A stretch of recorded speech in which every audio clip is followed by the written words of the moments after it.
Hi, I'm Ashok, and I'd like to welcome you to join me on an amazing journey into the depth of our great wisdom traditions and enlightenment traditions and scriptures in a global space, in a global scale, emerging over centuries and millennia, the collective wisdom endowment of our planet, east, west, north, and south, in a global light.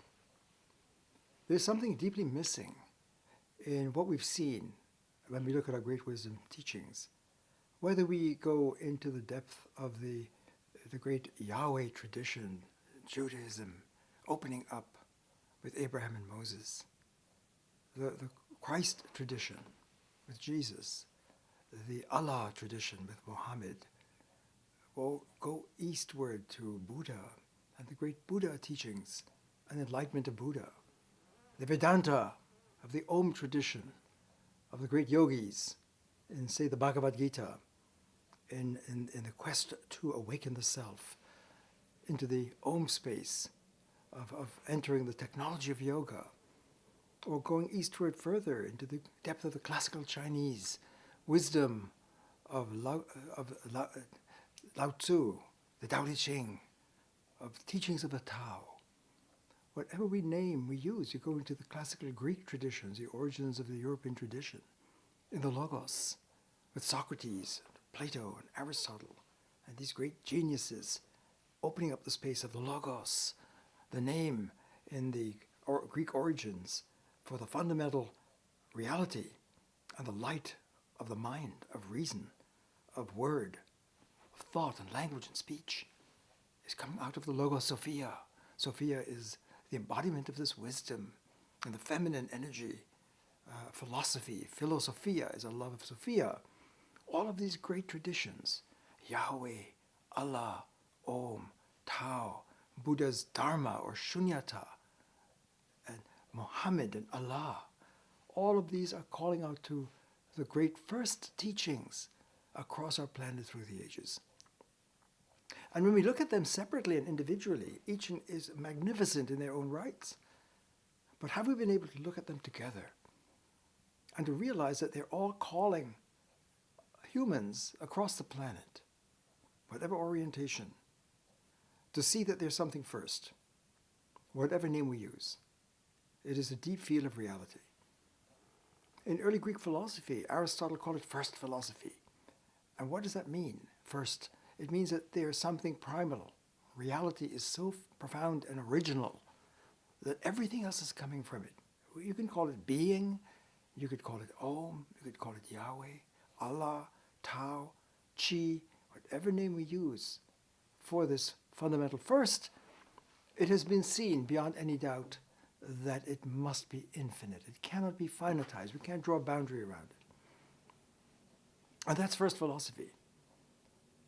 Being, to get the DNA of being, and what is first, whether everything else comes from being. To be a human, to be right, to be good, to be true, to be a constitution, to be political, to be a force of nature, is to be, for example. So if we understand the language of the code of being, we will have the, so to speak, the DNA of all possibilities that are derived from being. That's first science, source science. And all of our great wisdom teachers and scriptures and enlightenment teachings are all zeroing in on this first. And when we see this in a global light, that means global in the sense of all possibilities held together in a common source space, which is the space of the first, because it's going to source all, because it cannot be finite, it must be infinite. And if it's infinite or infinite or transfinite, it's going to be infinitely unifying in every way and the source of all possibilities. And as simple as that sounds, it has not been adequately seen by bringing our great first teachings together across the planet and realizing, as diverse and beautifully diverse as they are, they're all pointing to the first, which is infinite. And when we begin to reflect intelligently on the language and source of this first, which is infinite, it becomes immediately clear that it's infinite through and through in every possible way. We cannot put a finite tag on it. If we speak of the word, it's the infinite word. If we speak of knowledge, it's infinite knowing, infinite awareing. If we use the word space, infinite space. Time, infinite time. Whatever, love, infinite love. Goodness, infinite goodness. And our great theologies across the planet, which are specific first sciences, trying to understand the grammar, the language, the science of what is first, of theos, logos, theology. For example, it's one profound branch of the generic science, which is ontos, ontology. The Greek word ontos is being. Ontos logos, logos again the science. When you get the logos, the fundamental rational laws and principles and axioms, the code, the syntax, the language, you got the science. If you don't have the logos, you still are in opinion and beliefs and belief systems, but you don't have the deep first science. The journey I'm inviting you to join with me is taking us into the global, profound space of the missing source science and the missing code of this fundamental source by whatever name. So one of the missing points that is absolutely vital for us now in the 21st century, and it's been haunting us all through the centuries across the planet, the call to what is first is profoundly global, and it's the source of all possibilities. That is profound. Of all scriptures, of all narratives, of all worldviews, cultures, disciplines, arts, and sciences are all coming from this source. And there's a code, a deep code, whether we call it the Ark of the Covenant, whatever name we use for the code. It is a law-like deep structure that is profoundly unifying in every possible way. It's the source of all possibilities. We know this. People know this. We all have that within us, but it has not been really understood in the depth of source science. So we're going to go now with you, if you join me, into a sequence of ever-deepening meditations in quest of understanding the grammar and science of this source, to get the code, the missing code of Yahweh, of Allah, of Om, of Tao, of Shunyata, of LogoSophia, whatever name we use. It's a unifying code. And I'll use the Latin unum. It has unum power. It's not ordinary. Our ordinary ways of thinking, our ordinary level of language development, which is magnificent, has not yet tapped the missing code of LogoSophia, let us say, whatever name we use. So what we'll begin to see as we enter into the missing source code of the profound source science, it is the source of all languages, all cultures, all possible belief systems, as diverse as they are. It is not overlooked by seeing that they're coming from a common unum.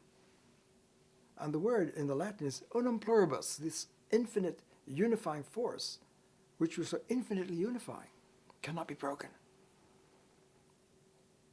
Its infinite unity is so profound, we cannot break a piece of it, we can't partition it, we can't finitize it. And if we can find our way to enter into the global light of LogoSophia, of the source, of the infinite, and tap this missing unum power, which has been eclipsed, it's been eclipsed by our stage of language, thought, mind, technologies. That over the millennia, our human development of information, to talk about it, is magnificent. To have information, the information age for millennia, to refine information and into our digital age, to really have access to such information is magnificent.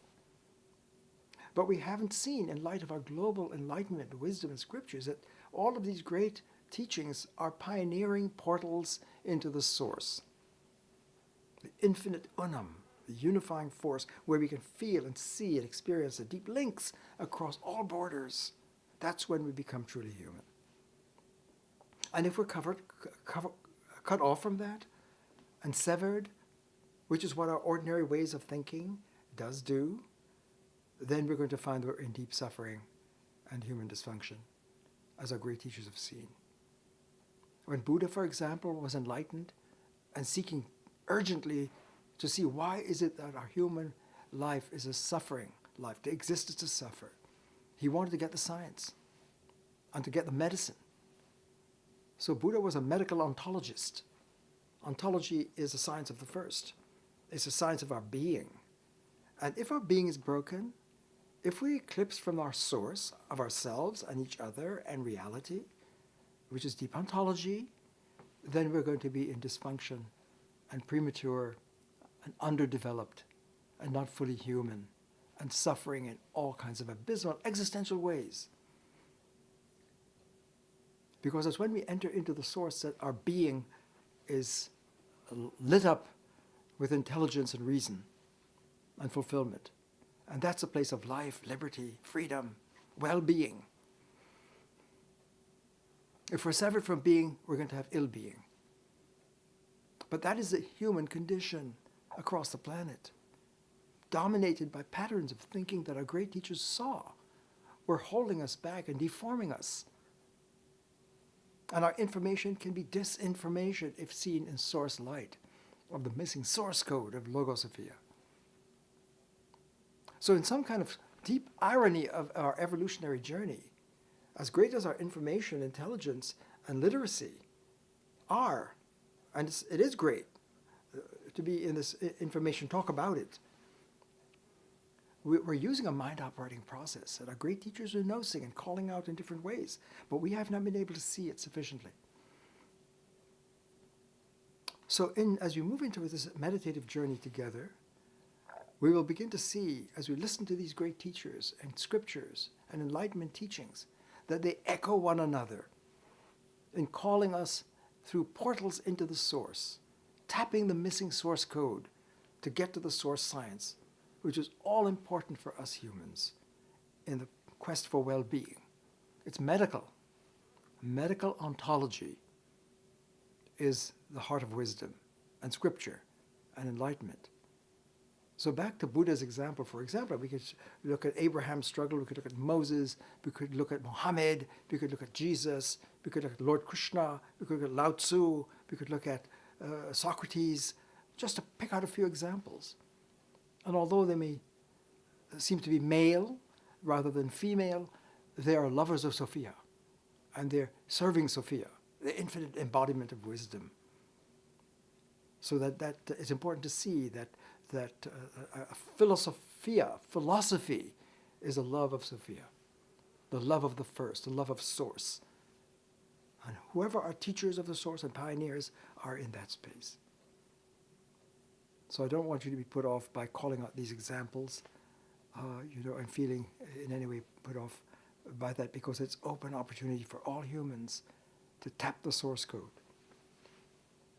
So in this opening reflection and meditation with you, to invite you to come in this journey with us into the source, the missing source science, where we can tap and feel the unum, the unifying force.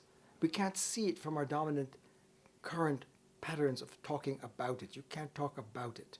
As great as you can have information, the word of source, the word of God, the word of Buddha, the word of Christ, the word of Moses, the laws brought from God, all of these great teachings cannot be put in our information space. We blow it, we deform it.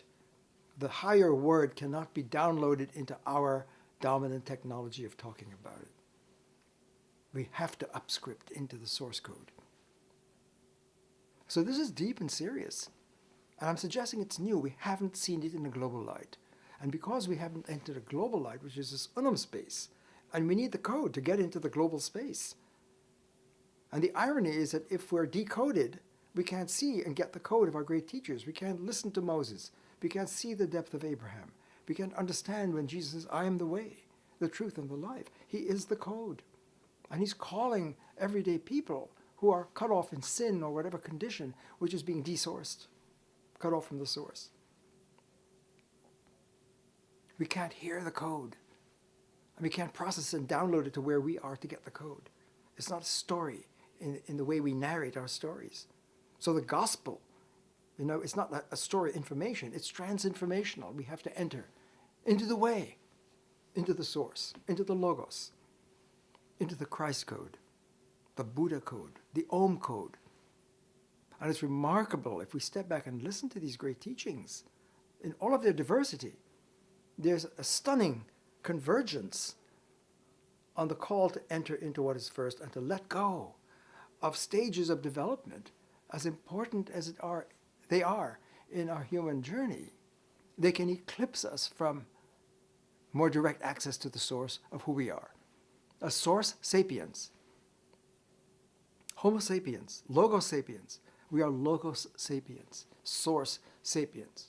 And if our journey is interrupted or blocked or impeded or eclipsed by our patterns of consciousness and culture making and self-making and relating to one another in the space of information, which objectifies, if we download the language of reality of being into our terms and don't realize and become sensitive to see that, could it be that our terms of language and thought and using our lens and interpreting reality and encountering ourselves and the field around us is deforming it and severing us from a more authentic access to the missing source code of what is first and infinite, which is reality, the code of reality.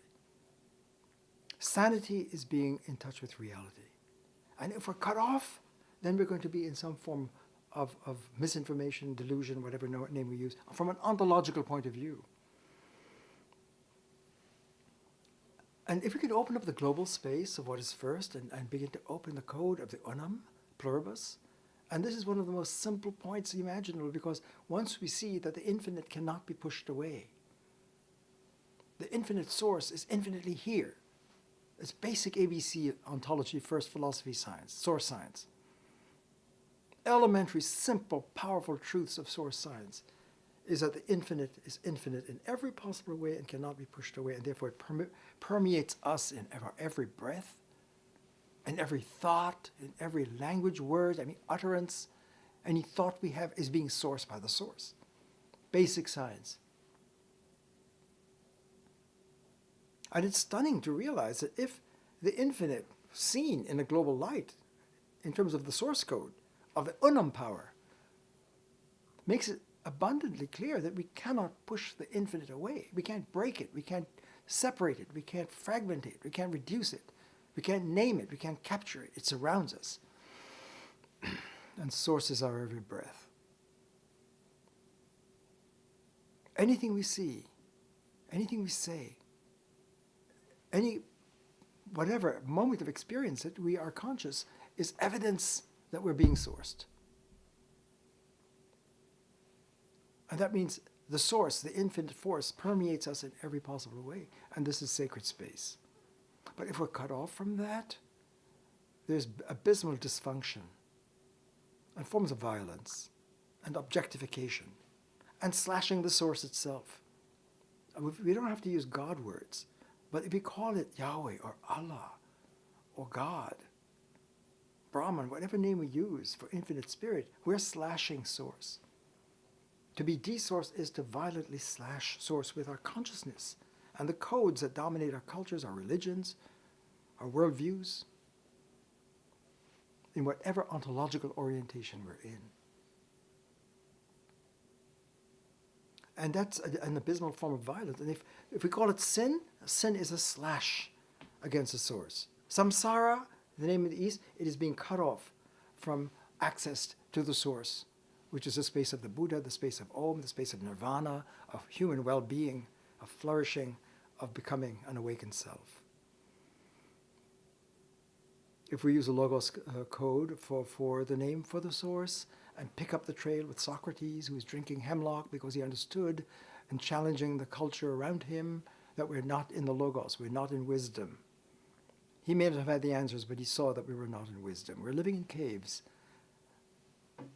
The analogy of the cave, it's as if we're living in caves, and that the cave cultures, cave worldviews, belief systems that are not grounded in the Logos, in the science of the source. We need a code of Logos, which is the journey of wisdom. And Plato, his student, Socrates' his student, in writing the dialogues to bring Socrates to life in his dialogue dramas, in his great dialogue, The Republic, saw something that's profoundly relevant today, more than ever. that until there is genuine wisdom in the leadership of the culture and in the people, and the life of the people, as LogoSapiens, there cannot be justice and human flourishing and well-being in our cultural lives. And so we have to ask, if we've been cut off from wisdom, enlightenment, and rational light, and the Word of God, and the Word of Source, and the technology of yoga, and the access into the Tao, and to Zen, all of these technologies are pathways into source authentic life, and calling on us humans across the planet equal opportunity, that if we are lodged in patterns of consciousness and self-making and world-making and processing reality and interfacing with the infinite source of reality, if we're cut off from that, we're going to suffer in all forms of fragmentation, divisions, polarizations, alienation, separations, by the very nature of the technology that rules our lives. And we're so implanted within the technology that makes our experience possible. We're talking about a deep mind operating process in our culture codes itself. When we talk about and use information very naively and innocently, and we love the information and the literacy that we have, it's fantastic, but we may not have seen and listened to our great teachers that it can be cutting and separating and deforming us. It's a stage of our development and our evolution. So there are astounding disclosures that come into focus when we enter the global light of the Unum science and missing source science being called for across the planet. To enter and understand the grammar, the language, the code of the infinite, the source code, which is the power of infinite Unum, unity. And we're people across the planet, we know this in some way. We're longing to connect our cultures, to connect our religions, to connect our different worldviews across cultures, across borders. We're longing for that. We want peace. We want to reach each other. We want to stop the violence. I think we're good people. We're LogoSapiens. But we hit walls. And we can say we are all one, and we are one world, and one people, and United States, or United Nations, or European Union, or the Soviet Union, whatever the union is, if we're still in the disunion space, which is what our great teachers have seen and been calling out urgently to our human family for millennia. But when we download that into our patterns of culture making and information, we could be blowing it and not knowing that. So I'm inviting you to join me on an ultimate journey, the greatest story never told, because we can't tell it in our narrative spaces. And you see behind me some visuals, meditative visuals. We'll be going into that. I don't want to get into that right now. Where we will be seeing that the infinite force and the name opens a source space that surrounds all possibilities. And our human development cultures in the space here, which is cut off from the source, whatever name we use, the Yahweh, the Allah, the Om, the Tao, the Shunyata, the LogoSophia. This is the Unum space, and this infinite field that surrounds and makes all of our worlds possible. We'll do that later. I just want to give a sense that the journey we're on is the greatest journey across the planet. The quest for reality, the quest for the code of encounter with who we are in that space as source sapiens, LogoSapiens. And if we're cut off from that, we're going to be lodged in abysmal fragmentation, polarization, worldviews, opinions, and not finding the space of truth, because it's when we tap the Unum power, the deep unifying power, that we can actually experience the missing links across our worldviews, across our scriptures, across our cultures, across our disciplines and arts. They're all coming from a common Unum power, an infinite Unum that can't be broken. And we can't just, if we're not getting the code and we're talking in ordinary information, we're going to be eclipsing the code. And therefore cutting off the Unum power, the source, the force. So when we say the force is with you, the source is with you, you're in the zone, you're zenning, you're yogaing, Yoga is to tap the source. Buddha is to tap the source. Christ is to be the source. Moses calling us to the source. Abraham seeking to put Yahweh first. Muhammad, Allah, surrender to Allah. Rumi, the great mystic of Islam, seeing that there's a field beyond fragmentation and divisions and judgments and beliefs that divide us. And he says, we'll meet there. Martin Luther King going to the mountaintop and says, I've seen the other side. I may not get there with you, but we're going to get there. He's talking about the source. Imagine America in the source, tapping the unum pluribus. So what we're going to see in our journey is it's really an untold story, because we can't tell it as ordinary information. It's a meditation, experience, and laboratory of source science, where we've got to get the code, access the code of infinite connectivity, where everything is interconnected. That's the code. And the point about the infinite is infinitely here now. It's presence. We can't push it away. If we have a view that the infinite or God, whatever, is over there, transcendent or far away, and here we are in our created world as if it's separate, is a gross misunderstanding of source science. When we begin to listen to the depth of Buddha and understand the dialogue and the instructions of the technology of yoga by Lord Krishna, or listen to the teachings of Jesus, unless you die, you can't be born again. I am the way, I am the truth. When I was in prison, you visited me. When I was hungry, that's I, thou. All of our great teachers are teaching us when we get into the source and we tap the code of LogoSophia, we are interrelated, interwoven humans. We are I, thou. We're not objects. And if we're not there and we're using information and downloading this teaching of dialogue into our lens and technology of culture and self-making and other making, we're stuck in monologue, privileging our technology of consciousness and culture making. And we can't flourish. And the deepest forms of abysmal violence to ourselves and to each other, holocausts and genocides, racism, sexism, homophobia, slashing one another with our lens, the breakdown between worldviews, a clash of civilizations, terrorism, all of these extremism trace to the dominance of technology, of culture making and self-making and word making that has not matured to the unum power of awakened reason, a mature human reason, and the light of reason, whatever language you speak. And again, we don't need to use God talk, because some of us are put off by religion, because religion has been institutionalized in certain profound ways that may be cutting us off from the very source of our scripture. If we think the word of God can be taken down into our space and downloaded where our word, we could be deforming the word of God, the word of Buddha, the word of yoga, the word of Tao, the word of Allah.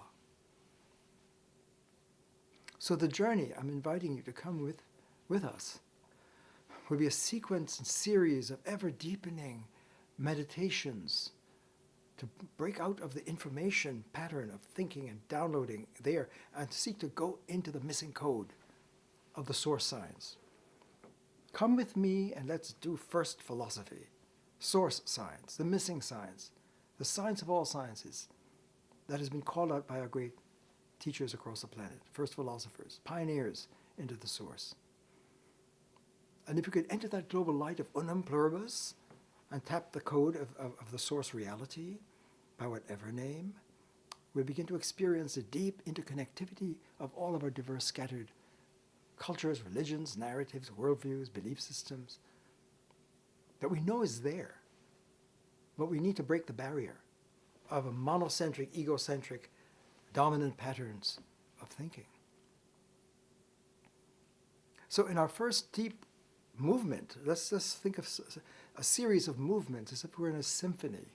The first movement or meditation will be to just tap the resource of this missing source science and to see that we've not really gotten the deep code yet. And our great teachers were embodying it and opening portals into the code. And once we begin to enter into that, we'll see that we need to find a way, a creative way, to know when we're in the source word, the source code, the source language, and when we're cut off from it. And I'll introduce some visuals to help us remember and see, to understand when we are in these two different dimensions of thought and language and word and culture and self. When we're in the I-thou space of deep dialogue, and when we're severed from it in monologue and ideology and breakdown and polarization and dysfunction. And as you go into the second movement, after we're getting oriented in source science, first science, and missing source science, which is new and has not been seen, we gain new powers of visions, active vision, to have a deep diagnostic through the eyes of our great teachers and scriptures, a medical diagnostic of our human condition that we couldn't have seen clearly before. And when we see it, we can see that we have been facing an invisible crisis, a profound millennial crisis of being severed from source. And we've been suffering. And our everyday cultures are normalized accommodations to normalize the suffering of being cut off from ourselves, of cutting off the source of reality, of cutting off the infinite, of cutting off the other culture, of cutting off our human relations, all kinds of forms of still facing and violation, objectification of one another. Have we seen that our information, orientation to language and thought and the lens we use to interpret reality and ourselves and others could be objectifying one another in monologue and polarization and divisions? And there could be a form of violence. To do that to yourself, to objectify yourself in your thought patterns and each other and your children, and to raise them in that way. It could be a form of human abuse. Our culture itself, the codes and memes that we're using, because our culture is a code. And desourced codes, pre-codes that dominate our lives can be very harmful when swallowed, when we live it, when we're addicted to it. So in Buddha's version, when he saw the humans are suffering, he saw it was the code, the mental codes we're using, and how we make ourselves objects and entities. And we think we have our own self-existence, and we're more like a separate being with my own being. And he saw that's the source of suffering. So Buddha's four great axioms, speaking from the source science, as a deep ontologist, first philosopher, he saw the existence, everyday existence of everyday humans in our culture and the mental codes we have is a source of deep existential suffering. It's malpractice and it's ill-being. Our being is ill. Our ontology is broken. Our being is broken. We cannot flourish. That's a suffering. We have a choice, the second axiom. It has a cause. Existence is suffering, it has a cause.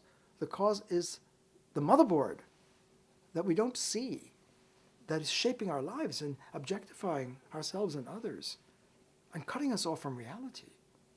And it's the source of abysmal suffering and dysfunction. And the third axiom of Buddha, spoken as source science, we have a choice. We're addicted to those patterns. We don't see them, and we need to call that. That's a crisis. We have a choice. We can rehabilitate. We can let go. We can separate. We can separate from those dominant patterns that hold us captive in samsara and repeating cycles of suffering and alienation from reality. And the fourth noble truth, the global truth of Buddha's version of this, is that we can let go of those, that smotherboard. A motherboard is a smotherboard that's smothering our flourishing and our well-being and our direct, intimate contact with the Dharma field, the unified field that Buddha saw, the source field, where everything is interconnected, interflow, in the beautiful deep harmony that's nirvana. And we have access, that's our birthright. We have access to that, and we can rehabilitate our mind, our mental patterns. That's the fourth noble truth, by practicing mindfulness 24/7 in everything we do. Be mindful, not mindless.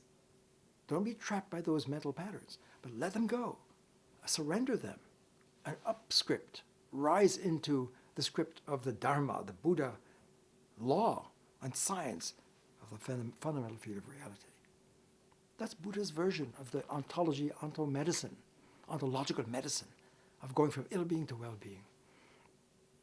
Equal opportunity for all humans. This teaching centuries of unfolding through the centuries and going east into China and Japan and Zen, all the Zen teachings of being mindful and being heads up and entering flourishing and actualizing reality. All of this great language of Zen is coming out of this 2,500-year history of the laboratory of source science, of living the Buddha code. We could look at Abraham being called by Yahweh to put Yahweh first. And if we're in this motherboard that's holding us and giving us our own monocentric agenda above the code of Yahweh, then we're being called to let it go, to surrender, to make the sacrifice of a mind-operating thought systems that will put us first above what is first. Echoed across the planet, the first is always calling out to all humans, put reality, infinite presence first. And because it's infinite presence, it pervades every moment, every breath, every thought. If I deny it and say there is no presence, I'm affirming it. Whatever I say is affirming it. I can't get out of it. To have any thought, to breathe, to see anything, is to be tapping the source. The source is always around us, holding us. But we can cut it off in chronic ways, in the codes of our cultures and belief systems and ideologies. And one of the astounding disclosures of source science is that if we don't gain access to the source code, and each person has to do that himself. Our mothers and fathers can't give us the code or say, I am. Each person has to find her own password and access code into the code. It's a universal code of unum pluribus, of presence, whatever language we're speaking. But it's a journey of a human in maturing as a LogoSapiens to say, I am. And that's what Krishna is teaching Arjuna in the Bhagavad Gita, for example. Yoga, the pathway, the technology of yoga is deep science, source science technology to start to ohm it, enter the ohm field, the ohm sphere, which is non-dualistic in every way. It's all connected. It's infinite unity. And when we ohm up, that's the yoga. That's when we become Mahatma, Gandhi, Mahatma, in living the Bhagavad Gita. It was accessing the source. And that's why we say the truth force. He tapped the truth force, the source of truth, the source of the word, the source of reason, the source of being, the source of love, of compassion, of human flourishing, of dialogue, of I-thou. That echoes across the planet, that when we tap the source, we rise from monologue to deep dialogue, and that's where we experience in the unum flow of source code the deep, profound interwovenness and interconnectivity of all that there is, of all words, of all narratives, of all belief systems, of all arts and sciences, of all orientations, of all being in that flow. That's called nirvana in the yoga philosophy, in the Buddha philosophy. Called it heaven in the teachings of Jesus. And when we realize that the Christ sphere, the Yahweh sphere, the God sphere, is always infinitely here, that's heaven. Whether we use heaven talk or nirvana talk, the kingdom of heaven, the field of heaven is at hand. It's here. It cannot not be here now in the source language. We're saturated with and flooded with the infinite presence of the God field, of the Christ field, of the Buddha field, of the yoga field, of the nirvana, of the Allah field, the field that Rumi, the great mystic poet, is calling us out to be. Meet us, let's meet in that field of who we are. So please come on this journey with me as we cross into new territory. I'm suggesting we have not, something new is at hand. To see the missing source code in its depth in a global light across our great teachings and traditions, to see that they were tapping the infinite unum source. And we've not been able to make that passage to tap the profundity of the unum pluribus axioms and source and codes of reality. And the urgency of this, which is what we see when we enter a global journey and a global light, and this missing story that cannot be told in ordinary ways. We have to go on a journey to cross out of information and storytelling to a deeper way of experiencing the missing unum source code. In saying I am. In the deep language, I am. Which is not talking about it, it's manifesting it when you get into the zone, into the source, the missing source script. It's a different level of language, it's a different level of speech and being, of culture making, of love making, of human relations, of flowing with nature. That really all opens up in a deep interflow. And that's our human destiny as LogoSapiens. But we've been stalled. So what we'll see in this journey as we go deeper and deeper in meditative reflection into source science and get tapping the code and the power of unum, and we begin to see some astounding disclosures in medical ontological diagnostic of who we are and where we've been stalled. And that we are facing deep crises that we've not seen clearly, that our teachers have seen with medical urgency. And the symptoms have matured and ripened over the centuries. And in the 21st century, our cultures are in deep trouble. It's ripened. The symptoms of polarization, fragmentation, being cut off from the source, of being desourced, that our great medical teachers have seen. These symptoms have so ripened. Wherever we look, if we're dominated by the monocentric codes of self-making, culture-making, religion, practice that separates and objectifies and cuts us off from real source, we'll see abysmal violence and suffering at all levels.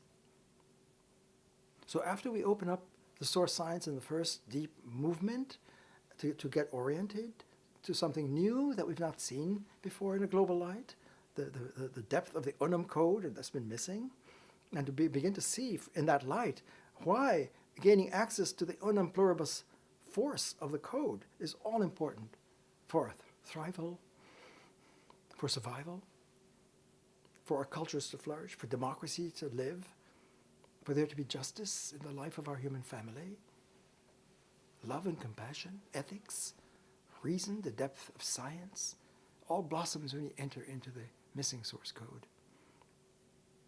So in our second movement, after we open up the source science and in a new light, we'll go more deeply into see why being severed from the source and dominated by mind operating processes, a motherboard of making ourselves and our culture, that level of language and information and objectification, is the medical source of dysfunctions, pathologies, violence, alienation, and breakdown within ourselves and between our relations, interpersonal, within our families, within our cultures, within the civic space. Our civic spaces are fragmented and broken when we're in monologue. There are ideological conflicts and wars and ideology that dominate. We can't find love and we can't be love when we're severed from the source and the source code. And we're not hearing our great teachers sufficiently deeply. That will be brought out in the second meditation. So we'll be in a sequence of ever-deepening meditations. And in the third movement, I'll try to focus in very specifically to illustrate this. And I'm going to go into the case of the American civic space, American culture. For example, we could zero in anywhere around the planet, but we'll take the American democratic civic space as a laboratory to test out the diagnostic and prescription of source science, the missing source science, the unum code, to see that our American civic space is showing the signs of being dominated by monologue, objectification. There's racism and sexism, homophobia, and ethnic cleansing and building walls and separations. The symptoms are glaring. And in a third meditation, which I'll I'll call our unfinished American revolution evolution. Because revolution is evolution and evolution is revolution, because to say I am is a kind of revolutionary act of saying the culture I am in is broken. And the codes I've grown up with and live and have swallowed and lived by that defines me and gives me my ID and my narrative and my story in the light of the wisdom of the planet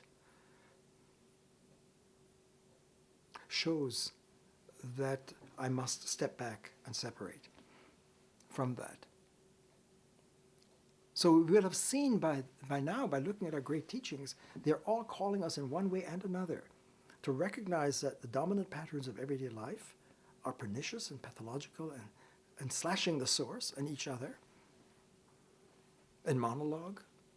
And we're being called to leave that violence and go in and rise into a genuine either life in the source of dialogue and compassion and ethics and reason and truth and knowledge. And therefore, if we look at the Declaration of Independence, 1776, as we shall, and read the opening lines where they speak and tap the principles, it's unmistakably clear that our founding visionaries were tapping into the source science, the axioms and principles. We hold these truths to be self-evident, that we're all created by the source and endowed with unalienable rights, life, liberty, well-being, happiness. That's who we are. That's the opening of the 1776. And when we see that document and that language in the space of the source science and source code, in the light of the collective wisdom of our planet, of our great scriptures, and enlightenment and wisdom teachings, it is stunning. We begin to tap the missing power of 1776, Declaration of Independence. What independence? It is right aligned with the question of call to separate from forms and regimes that hold us captive, colonize our minds, and preempt us and prevent us from rising as noble, dignified human beings with a right to be. We have a right to be in the source sapiens. That's our being. And that's our life, liberty, freedom, well-being. We can't be well in our being if we're desourced. So this is much more than the monarchy or the British or some external regime being imposed upon us wherever we are on the planet. It is, are we living within our own culture, within our own mental space? Are we colonized by mental codes and regimes and culture codes that fragment and polarize and eclipse us from our true dignity and nobility as awakened human beings in our right to be? I suggest that is the real opening of the 1776. It's a call to separate from any regime, external or internal, in our self-making and culture-making and government and institutions that violate and eclipse our natural birthright and right to life, liberty, well-being as source sapiens. Because if we're in those regimes, we are not free. We're colonized. And the culture that we have is multicultural, would be multi-colonial, sub-colonies of cultures that are alienated from one another, and there is no we the people. It's glaringly obvious when we look at our founding visionary language in a global light of source intelligence and awakened rationality and enlightened reason, that to be an awakened human being in a right to life, liberty, and freedom is definitely tapping the unum pluribus of the source, grammar and language of reality, the source code. If there's a missing code for the founding of the American way, it is a source code. The code of Abraham, the code of Moses, the code of Jesus, the code of Muhammad, the code of yoga, the code of Buddha, the code of Socrates, Plato, Aristotle, in the code of Logos. That is the unum pluribus. And that mantra and motto of the American way, e pluribus unum, out of the many, one. But if we're cut off from the source code, and we haven't perform the separation from those regimes of culture making that hold us captive. So we're still in the caves, we're still not free people. We can't fake that. To be free is to get away from those forms of consciousness and self-making and culture making, and being a religious being in that space that polarizes and we're in monologue. We can't fake that. To enter genuine dialogue, we have to step back from our privileging our lens and our regimes of culture making and self-making to open up into the dialogos, into the space of the logos. And that's the American way. For example, it's a way of Russia, it's a way of China, it's a way of India, it's a way of Europe, it's a way of Africa, South America, of all people across the planet. It's a way of humans. To enter I thou, sacred life, where we don't objectify ourselves and others. That's the space of ethics. That's the space of awakened reason. That's the space of religious life, of spirituality. In this space, there cannot be a split between the highest awakened rationality as rational beings and sacred life. That's ecumenical. So, in the declaration, the call to separation in the opening lines is when we see it's a separation from any form of any code, any convention, any pattern, any implicit or explicit contracts that bring us together as people in our culture, and that's a code. That may compromise our LogoSophia dignity and nobility, independence, freedom, and right to be in life. It's our duty to separate. And the language goes on in 1776. We institute, we, the people, in this noble source space, of sacred space, form governments, institutionalize governments to serve and protect and enhance our right to be. And any form of regime that violates that, it's our duty to separate. I suggest that in the American laboratory, the space, if we look at that example, and we could look across the planet at all our great attempts to get the revolution, the French Revolution, the Russian Revolution, the Indian Revolution, to move into the high noble space as freedom. If we're stalled under the colonial minds and colonial technologies of information dominated that lodge us in alienation, polarization, and monologue, rather than deep dialogue, which comes within the logos space of unum pluribus, technology, we're going to be enslaved, we're not going to be free, and we're going to suffer. And democracy cannot flourish in such a broken, alienated, fragmented space. So in this case, the call to separation is a call beyond the British or an external regime, whatever it may be. The internal regimes are just as important. And both the colonizer and the colonized are still under the sway of those practices. We all must come to be aware of our mind operating processes in light with our great teachers, to see it, call it out, take note of it, and see the importance of what consequences and effects it's having upon the quality of our lives. Our personal lives, our interpersonal lives, our family lives, our raising our children, our relations with each other in the civic space, institutional, in the workplace, everywhere we turn, our love life. If it's dominated by colonized monologue, we're going to be alienated and suffering and not really in love, not really in compassion, not really in ourselves, not in well-being and not in freedom. This is huge.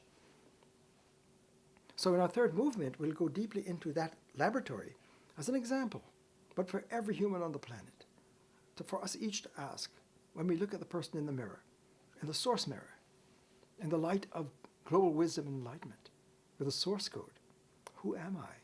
And am I free? Am I flourishing? Am I in well-being? Am I listening to the teachings and teachers that I hold in great reverence? Am I hearing Jesus? Am I hearing Moses? Am I hearing Mohammed? Am I hearing Buddha, Krishna, Lao Tzu, Socrates, Plato, on and on? Are we hearing our great scriptures? Or are we downloading them to our regimes and mutilating and dampening them and not tapping the medicine of our source code scriptures? So please come with me. I'm passionate, obviously, because I feel our human family, after centuries and millennia, we have arrived at a crisis moment. And the crisis is invisible, and that's what makes it all the more a crisis.